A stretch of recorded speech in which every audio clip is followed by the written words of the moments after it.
Semester 6 education paper third A paper का title है शैक्षिक नेतृत्व एवं पर्यवेक्षण।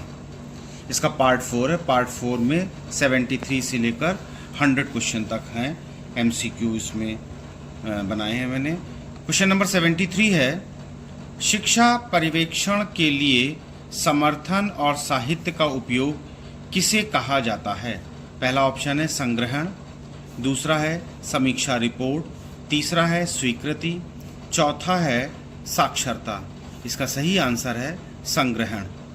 क्वेश्चन नंबर 74, शिक्षा पर्यवेक्षण निम्नलिखित में से किस स्तर पर अनौपचारिक होता है? पहला ऑप्शन है कक्षा स्तर पर, दूसरा है राष्ट्रीय स्तर पर, तीसरा जिला स्तर पर और चौथा है राज्य स्तर पर। सही आंसर है राष्ट्रीय स्तर पर। क्वेश्चन नंबर 75 है, शिक्षा पर्यवेक्षण के लिए कौन कौन से साधनों का उपयोग किया जा सकता है? पहला है अंग संग्रहण, दूसरा सर्वेक्षण, तीसरा समीक्षा रिपोर्ट और चौथा है सभी विकल्प। तो उपरोक्त में से सभी। Option D is the correct option. Question number 76 है, शिक्षा पर्यवेक्षण का मूल्यांकन प्रक्रिया में शिक्षक की कितनी भागीदारी होनी चाहिए? पहला है न्यूनतम, दूसरा मध्यम, तीसरा अधिकतम और चौथा है इनमें से कोई नहीं। इनमें से कोई नहीं। इसका सही आंसर है अधिकतम। Option C is the correct option. Question number 77 है, शैक्षिक पर्यवेक्षण के कार्य हैं। पहला शिक्षकों को प्रेरित करना, दूसरा शिक्षा प्रणाली को नियंत्रित करना, तीसरा शिक्षण की गुणवत्ता में निरंतर सुधार करना, चौथा उपरोक्त सभी। सही आंसर है उपरोक्त सभी। क्वेश्चन नंबर 78 है, शिक्षण के क्षेत्र में प्रधानाध्यापक होता है। पहला निरीक्षक, दूसरा शिक्षक, तीसरा अभिभावक और चौथा पर्यवेक्षक। सही आंसर है प्रधानाध्यापक एक शिक्षक होता है। क्वेश्चन नंबर 79, 33% बाल मृत्यु का आंतरिक कारण क्या माना जाता है? पहला ऑप्शन है कुपोषण, दूसरा रक्त अल्पता, तीसरा डायरिया और चौथा है हैजा। सही आंसर है कुपोषण। Option A is the correct option. Question number 80 है, ऑलपोर्ट ने एक प्रभावी नेता में कितने गुणों का होना आवश्यक बताया है? इसका सही आंसर है 18 गुणों का होना आवश्यक बताया है। क्वेश्चन नंबर 81, नेतृत्व की प्रभावकारी शैली का प्रतिपादन किस विद्वान ने किया? पहला ऑप्शन है रॉबर्ट ब्राउन ने, दूसरा है एडम स्मिथ ने, तीसरा है रेडिन हर्से ने और चौथा है बोल्स ने। तो सही आंसर है रेडिन हर्से ने। क्वेश्चन नंबर 82 है, शैक्षिक नेतृत्व की मुख्य प्रकृति निम्नलिखित में से कौन सी है? पहला है लचीलापन, दूसरा स्वायत्तता, तीसरा समीपता और चौथा है उपरोक्त सभी। इसका सही आंसर है उपरोक्त सभी। तो शैक्षिक नेतृत्व की मुख्य प्रकृति में ये तीनों चीजें आती है, लचीलापन भी आता, समीपता भी आता और स्वायत्तता भी आती है। क्वेश्चन नंबर 83 है, शिक्षा निदेशालय का अधिकारी कौन होता है? पहला है शिक्षा निदेशक, दूसरा है क्षेत्र अधिकारी, तीसरा है खंड शिक्षा अधिकारी, चौथा है शिक्षा अधिकारी। इसका सही आंसर है शिक्षा निदेशक। Option A is the correct option. Question number 84 है, व्यक्तिगत दृष्टिकोण के अनुसार शैक्षिक योजना का मुख्य उद्देश्य क्या है? पहला ऑप्शन है छात्रों को मूल्यों और दृष्टिकोणों को विकसित करना, छात्रों की व्यक्तिगत आवश्यकताओं और क्षमताओं को पूरा करना, तीसरा है छात्रों को पूर्ण व्यक्ति बनने में मदद करना, चौथा है छात्रों को ज्ञान और कौशल प्रदान करना। सही आंसर है छात्रों की व्यक्तिगत आवश्यकताओं और क्षमताओं को पूर्ण करना। क्वेश्चन नंबर 85, शैक्षिक योजना सुनिश्चित करने के लिए निम्नलिखित में से कौन आवश्यक है?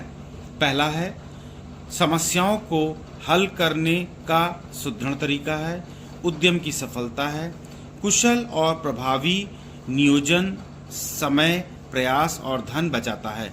इसका सही आंसर है उपरोक्त तीनों। क्वेश्चन नंबर 86 है, भारत में शिक्षा के लिए धन का प्रबंधन करने के लिए कौन कौन से सरकारी संगठन हैं? पहला है यूनिवर्सिटी ग्रांट कमीशन, इसको यूजीसी भी कहते हैं और हिंदी में कहते हैं विश्वविद्यालय अनुदान आयोग के द्वारा। दूसरा है मिनिस्ट्री ऑफ एजुकेशन, शिक्षा मंत्रालय के द्वारा। तीसरा है national council of educational research and training, NCERT, इसको हिंदी में कहते हैं राष्ट्रीय शैक्षिक अनुसंधान और प्रशिक्षण परिषद। उपरोक्त तीनों, इसका सही आंसर है उपरोक्त तीनों। क्वेश्चन नंबर 87 है, शिक्षा क्षेत्र में उच्च गुणवत्ता के लिए कौन कौन से उपाय हो सकते हैं? पहला है शिक्षकों का नियमित प्रशिक्षण। दूसरा, विद्यार्थियों को सहयोग देना। तीसरा, इनमें से कोई नहीं। चौथा है उपरोक्त दोनों, ए एवं बी। तो शिक्षा क्षेत्र में उच्च गुणवत्ता के लिए कौन कौन से उपाय हो सकते हैं? पहला तो है शिक्षकों का नियमित प्रशिक्षण, ये भी सही है, और दूसरा है विद्यार्थियों को सहयोग देना। क्वेश्चन नंबर 88, शैक्षिक प्रणाली में समृद्धि का निम्न में से कौन सा सूचक है? पहला है उच्च शिक्षा में वृद्धि। दूसरा है अच्छी शिक्षा का स्तर। तीसरा है छात्रों की संख्या और चौथा है उपरोक्त तीनों। तो सही आंसर इसका है उपरोक्त तीनों। क्वेश्चन नंबर 89 है, शैक्षिक ऋण के लिए निम्न में से क्या उचित है? पहला है शिक्षा के लिए दिया जाने वाला ऋण। दूसरा, विद्यार्थी के लिए दिए जाने वाला ऋण। तीसरा है बैंक द्वारा दिया जाने वाला ऋण और चौथा है स्कूल द्वारा दिया जाने वाला ऋण।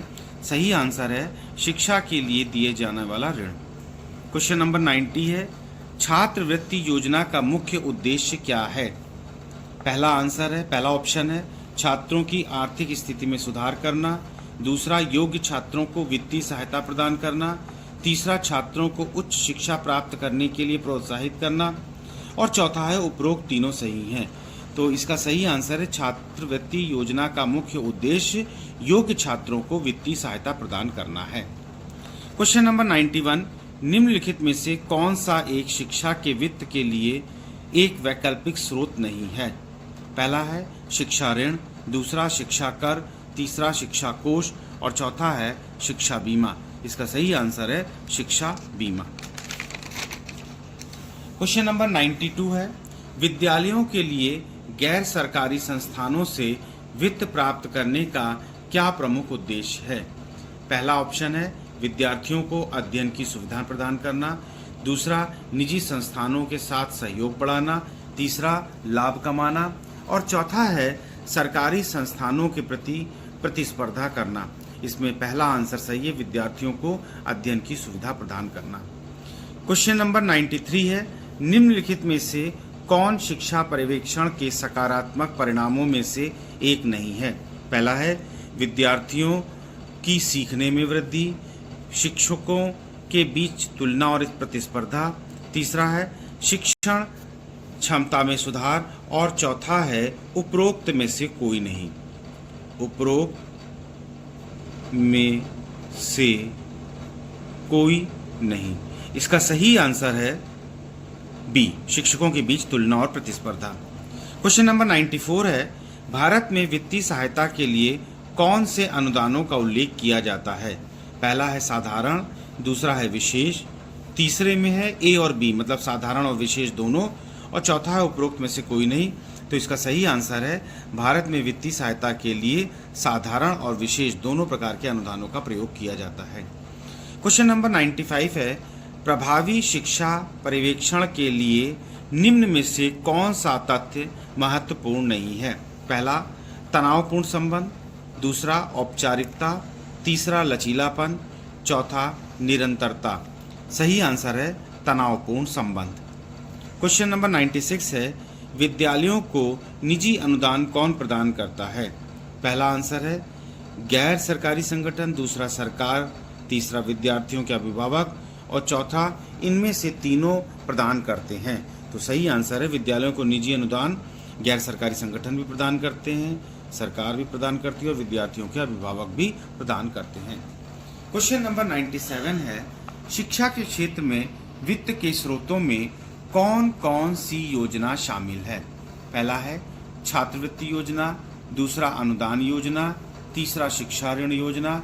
चौथा, उपरोक्त में से सभी। इसका सही आंसर है उपरोक्त में से सभी। क्वेश्चन नंबर 98 है, शिक्षा पर्यवेक्षण और शिक्षक पेशेवर विकास के बीच क्या संबंध है? दिए गए कथनों में से कौन सा कथन सही है?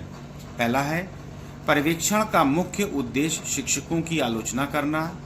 पर्यवेक्षण विकास कार्यक्रमों से अलग और स्वतंत्र है।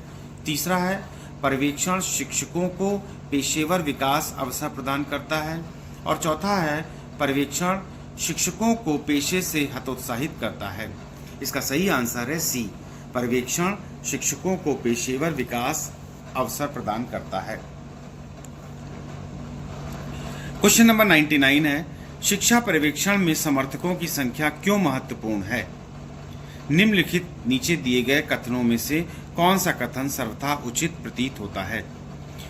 क्वेश्चन नंबर 99 के 4 ऑप्शन है। पहला है, समर्थकों की संख्या से शिक्षा की स्थिति का मूल्यांकन करने के लिए। दूसरा, समर्थकों की संख्या से शिक्षा की सुरक्षा का मूल्यांकन करने के लिए। तीसरा है, विद्यार्थियों की संख्या की निगरानी के लिए।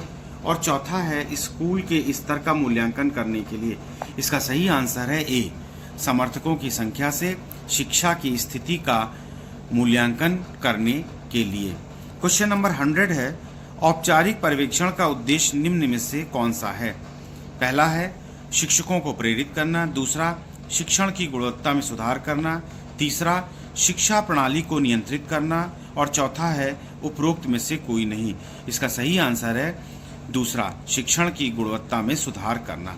इस प्रकार सेमेस्टर 6 पेपर 3rd A शैक्षिक नेतृत्व एवं पर्यवेक्षण में ये पार्ट चौथा मैंने कंप्लीट किया है। तो इस प्रकार इस पेपर के हमने 4 पार्ट बनाए हैं, पार्ट 1, पार्ट 2, पार्ट 3, पार्ट 4, और चारों पार्टों में टोटल 100 MCQ हैं। ये सारे MCQ बहुत इंपॉर्टेंट है, इनको ध्यान से पढ़िए। Please subscribe the channel and like the video.